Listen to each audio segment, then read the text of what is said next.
আমরা যেখানেই যেতাম সেখানেই শুধু একটা নামই হতো শ্রীপুর উপজেলা শ্রমিক দল। কার নেতৃত্বে? শরীফুল ইসলাম সরকার সাহেবের নেতৃত্বে।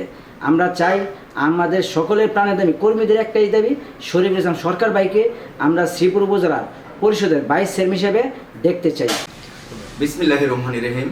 আমার নাম শরীফুল ইসলাম সরকার, গাজীপুর জেলা শ্রমিক দলের আহ্বায়ক কমিটির সদস্য, শ্রীপুর উপজেলা শ্রমিক দলের সাবেক সভাপতি, সাবেক সাধারণ সম্পাদক। আমি আগামী উপজেলা পরিষদ নির্বাচনে ভাইস চেয়ারম্যান প্রার্থী হতে চাই।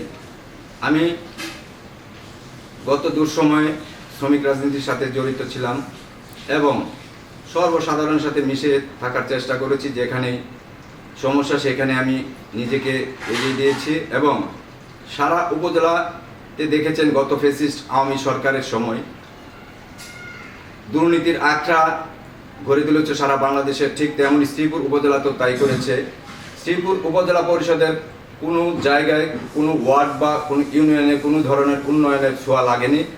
ইনশাল্লাহ আগামী দিনে যদি আমি জনগণের ভালোবাসায় ভোটে নির্বাচিত হতে পারি, আমি শ্রীপুরে প্রথমে আমার থাকবে মাদকের বিরুদ্ধে। মাদক যেখানেই সেখানেই আমার প্রতিবাদ, মাদক নির্মূল, এটাই আমার প্রধান লক্ষ্য থাকবে।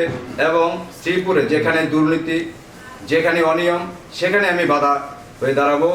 সারা শ্রীপুরে সর্বসাধারণের সাথে যেভাবে সুখে দুঃখে মিশে থাকতে হয় আমি নিজেকে ওইভাবেই রাখবো এবং জনসাধারণের সাথে সর্বসময় নিজেকে বিলিয়ে রাখবো।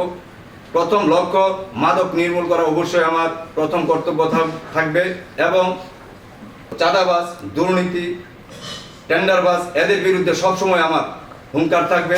কোনো অবস্থাতে শ্রীপুরে চাঁদাবাজি, জমি দখল করা যাবে না, এই দিকটায় আমি সর্বসময় থাকবো।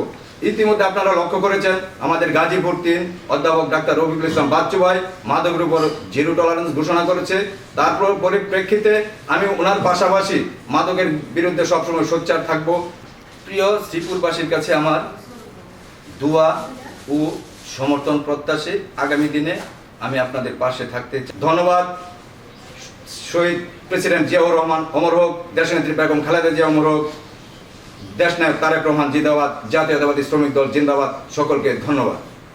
উনি গরিব দুঃখী মেহনতি মানুষের পাশে সবসময় দাঁড়িয়ে থাকেন। আমরা ইতিমধ্যে দেখতে পাচ্ছি ওনার গণজোয়ার শ্রীপুর উপজেলায় উঠছে। উনি ভাইস চেয়ারম্যান নির্বাচন করবেন। ইনশাল্লাহ আমরা সকলেই তার পাশে আছি।